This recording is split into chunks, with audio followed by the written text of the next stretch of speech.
What's going on, Internet? Nerdlocker.com here, Brandon and Jimmy, and we've got this week's DC Entertainment news. Not a lot of news, but a lot of information with the news. So, you know, it's a light meal, but it fills you up. First off, John Barrowman, who was on Torchwood, and obviously he's Malcolm Merlyn on Arrow, is returning next season in a much bigger way than he was this season. It was kind of just a couple small appearances, but did you watch the finale to Arrow? I haven't watched the finale yet. Okay. I watched a lot of it. I mean, you now know that he's the father of Ollie's sister, Speedy. And yeah, Speedy, basically, if they ever get to that. I think this will be an interesting contrast, because I don't want to give away spoilers, but somebody's not there anymore, so... There's a couple things that aren't there, but like this, the finale sets up for a lot with this character, well, these two characters. So I kind of saw that coming, but it's cool to know that that is going to be addressed. And he was a great dick. Oh yeah, I loved him. I loved him in Doctor Who and Torchwood and stuff, but in this I was like, why are you such a bad guy? Yeah.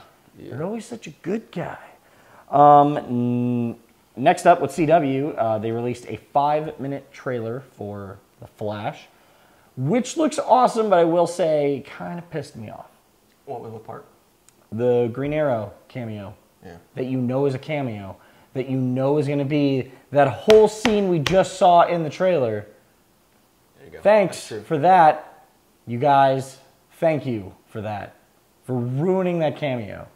The one thing I didn't like, irritating, and I'm not sure how you could fix it, because that was avoidable, but this one I don't know how, is I don't like the special effect of him I feel like he's running in place, and then they just show some digital effects behind him of him going really fast. Yeah, like, but when it comes to superpowers, that's a hard one to do. But I like because you have to see him running. That's the thing. But I like the reverse, where it's almost like he's wearing a GoPro, and you see him going just super fast. Yeah. I like that without perspective of him.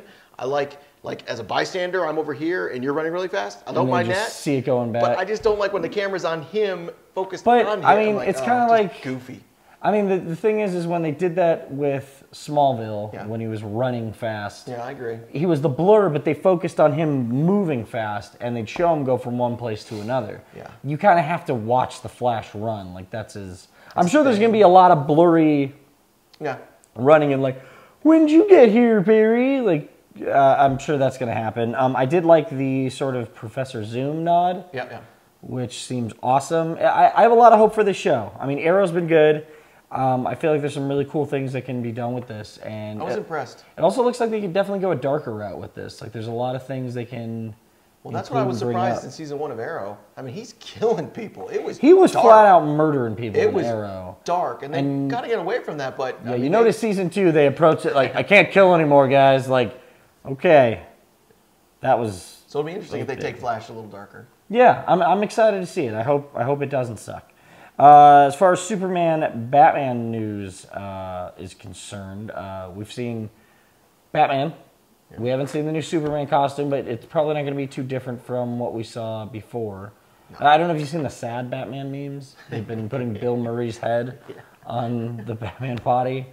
And that's what has me not excited about this movie, is that already people are like, I think people are looking for it to suck because of some of the casting choices. I don't know why I didn't think of this earlier. Ben Affleck. But I can put sad Brandon head on sad Batman. Can we do that? Because I'll make it like my avatar picture for everything. I don't know why I didn't think of that earlier. You should. We'll take a photo here and put it on there. No, we'll use the video where you first found out that. You're gonna put it on that body? Why not? But he's facing this way. I'll fix it. And I'd be facing it. We'll get it. You can't do that. Yeah, We're not. We can. This isn't the future.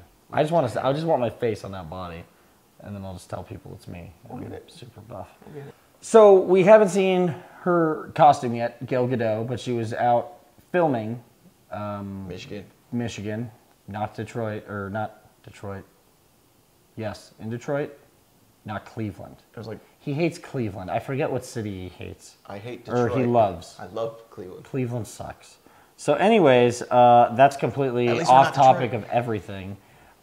We got to see her in street clothes. So who knows what kind of approach they're taking. And it was far away, so we didn't get to see her buff muscles and all that yet. We did get to see the Batmobile, though. More of the middle section of it.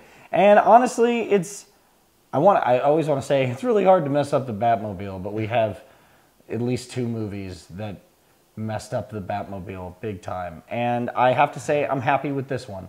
They show more of the just the shell, like the top of it, without everything else. But I like how they keep the big wheels, but they still make it look like a Batmobile. Like it's not quite comic booky, but it's not as tactical as the Tumbler. Yeah, it's utilitarian. Exactly. And God, I just hope this movie doesn't suck. That's all I got to say, because the Batsuit and the Batmobile are both outstanding looking. The thing that makes me nervous, and I like Zack Snyder. I like Watchmen. I thought that movie is fantastic. I like Man of Steel. I haven't seen 300, so don't bring that one at me. But I'm really nervous because they announced he obviously did Man of Steel. He's going to do Batman vs. Superman, and then he's doing Justice League. It's like that's a lot of power to give one person with more than just like a franchise. Like Christopher Nolan had Batman. He had Batman, but now you're in charge of the whole DC universe. Yeah.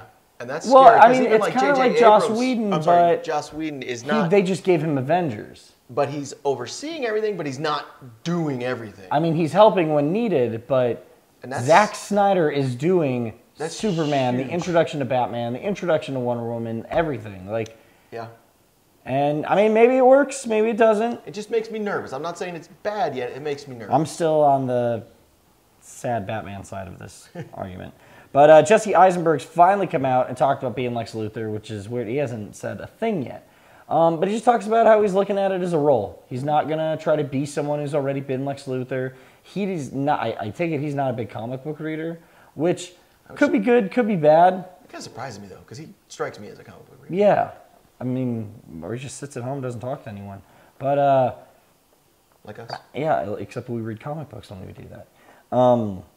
I don't know. I mean, I think he's going to be great, but he really seems totally, like, not as hyped as I thought he would be to be playing the guy who's supposed to fight Superman. But that almost goes to Lex Luthor's personality, where it's like, yeah, I'm the center of attention, not Superman. He's like, I'm gonna play this the way I'm gonna play a role, and it's a role, and I'll do what I do. So, I mean, I think he's a great choice. I really do. I've had this argument with a lot of people, and I think from a mental standpoint, he's going to be a great Lex Luthor. I hope they kind of etch the tattoo idea and everything else they were doing out. So, I don't know. What do you guys think? That's our DC Entertainment news for this week. Let us know your thoughts in the comments below.